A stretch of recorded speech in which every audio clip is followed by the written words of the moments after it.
Shalom ou bracha, mes chers amis, nous voilà retrouvés pour la halacha yomit, la halacha journalière. Nous allons parler du jeûne de Yom Kippour. Tous les jeûnes sont instaurés par nos sages, sauf celui de Yom Kippour, qui est un jeûne de la Torah. C'est Dieu qui nous demande de le respecter. C'est pour cela qu'il est très dur et aussi c'est très exigeant. Maintenant, il ne faut pas oublier que Dieu aussi, Akadosh Baruch Hu, il a marqué dans sa Torah une loi qui va contredire cette loi-là, qui nous dit faites très attention à votre santé. C'est une loi positive. Et une loi positive, elle est très importante aussi. Surtout si ça concerne la santé, parce que Dieu il a un raisonnement qui est le suivant. Je préfère que mes enfants soient en bonne santé pour bien me servir, et me servir avec la santé.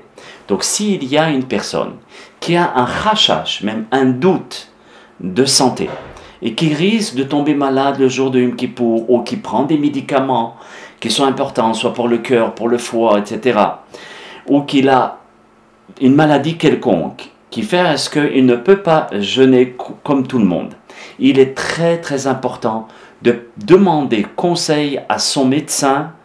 Un médecin Yereshamaim, généralement, il faut demander. Un médecin qui craint Dieu, qui ne dit pas ne mange pas puis c'est terminé.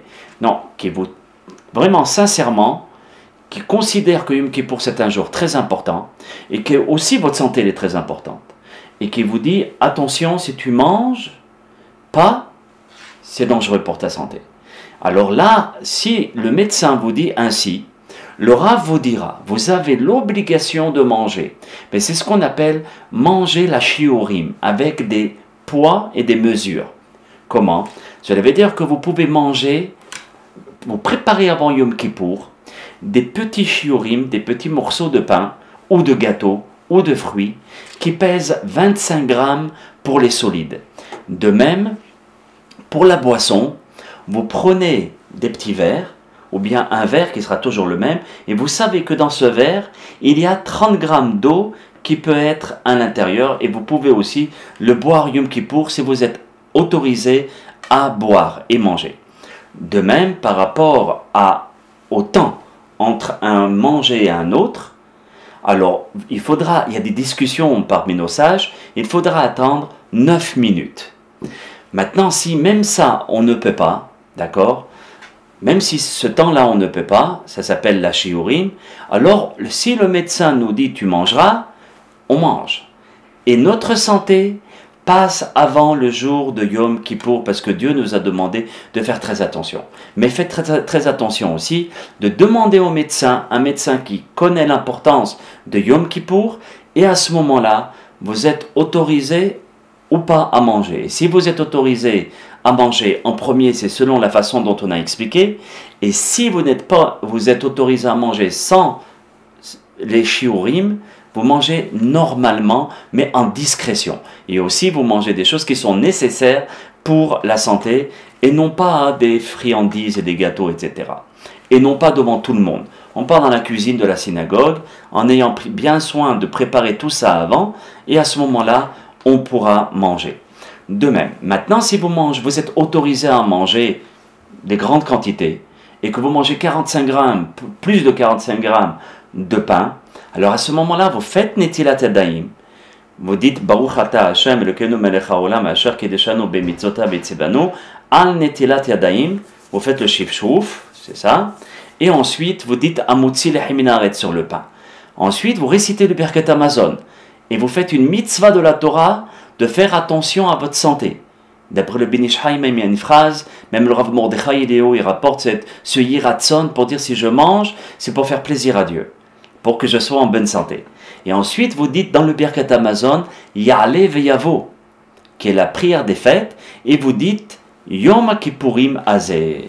Maintenant, si vous mangez moins que 45 grammes, j'ai dit 45 grammes parce que le Rav Ovadia Yosef, il est mahmir concernant Yom Kippour. Donc ce sera 45 grammes pour la Choumra, parce que Yom Kippour c'est quand même un jeûne de la Torah. Bien que parfois c'est un peu moins, dans d'autres cas. Donc s'il mange moins que Kabetza, ça veut dire que 45 grammes, il fera un Netilat Yadayim sans bracha, fait Netilat Yadayim normal, d'accord, sans bracha, Au-dessus, il fera motzi et le Birkat Hamazon. Maintenant, s'il mange kazaït, qui veut dire 29 grammes, il fera le Birkat Hamazon, c'est-à-dire il fera Netilat Yadayim sans bracha toujours, il fera le Birkat Hamazon, Ya'ale v'yavo, et s'il mange encore moins que 29 grammes, c'est-à-dire la shiurim, il fera Netilat Yadayim sans bracha, il fera le motzi, Baruch Ata Hashem, Elokeinu melech haolam, un motzi lechem min haaretz, il mange moins que 29 grammes, mais il ne fera pas le Birkat Hamazon. Même ceux qui sont autorisés à manger, mangeront la veille de Yom Kippour, comme il le faut, comme on a dit hier. L'aphorisme du jour, c'est le Midrash, où il nous dit ainsi: si je n'étais pas tombé, je ne me serais pas relevé. Et si je n'avais pas été plongé dans les ténèbres, je n'aurais pas pu voir la lumière. La chute nous incite souvent à l'élévation. En hébreu, ça se dit Yerida letzorech aliyah. Bracha ve'atzlacha et à très bientôt. Kol tov, shalom shalom.